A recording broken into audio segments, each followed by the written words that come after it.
সেটা আমরা কেউ জানি না। তাই আমার মহাপ্রভু কলিজীবের তারে তারে এসে কলিজীবের হাতে ধরে পায়ে ধরে বলেছে, এর কোলে হত জীব একবার প্রাণ খেতে কৃষ্ণ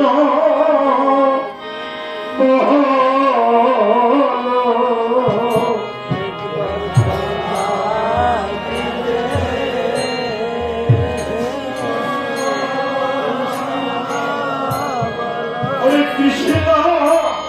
মাহাত্মা কৃষ্ণ পিতা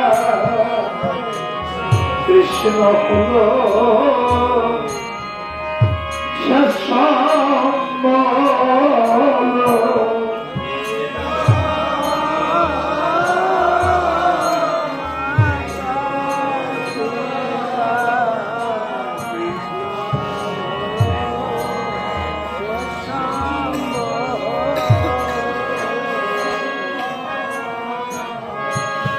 একবার বোধ বলে বলো হরি হরি